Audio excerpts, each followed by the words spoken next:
கதை நேரம். மழை பெய்து கொண்டிருந்த இரவு.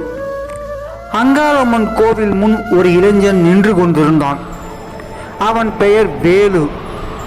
வாழ்க்கையில் எல்லாம் இழந்தவன் போல் மனது உடைந்திருந்தான்.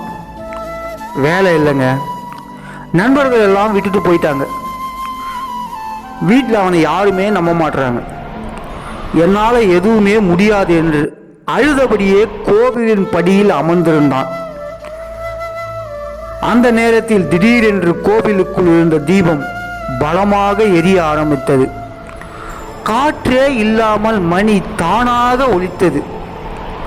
வேலு பயந்தபடியே உள்ளே சென்றான்.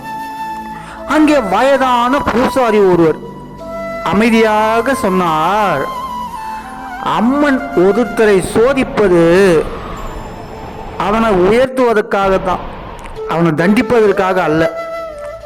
அந்த வார்த்தை வேலுவின் மனசை குலுக்கியது. அடுத்த நாள் முதல் அவன் ஒவ்வொரு காலையிலும் அங்காளம்மன் பெயரை சொல்லி உழைக்க ஆரம்பித்தான். கட்டிட வேலை செய்தான், டீக்கடையில் வேலை செய்தான், இரவு டெலிவரி பாய் வேலையும் செய்தான். இதை எதையுமே அவன் அவமானமாகவே நினைக்கலங்க. ஊர் மக்கள் எல்லாம் பார்த்து சிரிச்சாங்க. இவனால் எதுவுமே பண்ண முடியாது என்று ஊர்க்காரங்களாம் பேசினாங்க. ஆனால் அவன் ஒவ்வொரு இரவும் அம்மன் கோவிலுக்கு போய் சென்று வருவான். யாரும் என்னை நம்ப மாட்டுறாங்கம்மா, ஆனால் எனக்கு நீங்கள் இருக்கீங்க அம்மா. பல மாதங்கள் கடந்தது. ஒரு நாள் அவன் தொடங்கிய சிறிய வெல்டிங் ஷாப் பின்பு பெரிய கம்பெனியாக மாறியது. அவன் பல ஆர்டர்களை வாங்கினான், நன்றாக உழைக்க ஆரம்பித்தான்.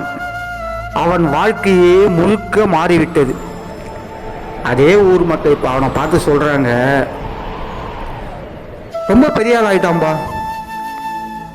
நானும் என்னமோ நினைச்சேன், நல்ல பெரிய ஆள் ஆயிட்டான் என்று அவனுக்கு எல்லோரும் மரியாதை கொடுக்க ஆரம்பித்து விட்டார்கள். ஆனால் வேலு அந்த பழைய கோவிலின் முன் நின்று அழுதான் அல்லவா, அந்த நினைப்பு அவனை விட்டு மறையலைங்க. நான் விழுந்தப்போ எல்லோரும் என்னை விட்டுட்டாங்க, ஆனால் என் தாய் அங்காளம்மன் மட்டும் என்னை கைவிடவே இல்லை.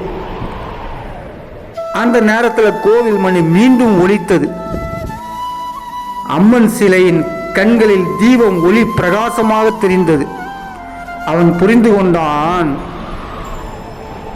வாழ்க்கை நம்மளை உடைக்கலாம், ஆனா அம்மனை நம்பிக்கை வச்சோம்னா அந்த மனசை யாராலையும் தோற்கடிக்க முடியாதுங்க. உறவுகளே, கடவுளை நம்பிட்டீங்கன்னா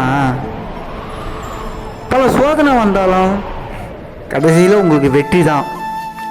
இதை நீங்கள் முழுமையாக நம்பணும். இந்த கதை பிடிச்சிருந்தா லைக் பண்ணுங்க, ஷேர் பண்ணுங்க, சப்ஸ்கிரைப் பண்ணுங்க. நன்றி, வணக்கம்.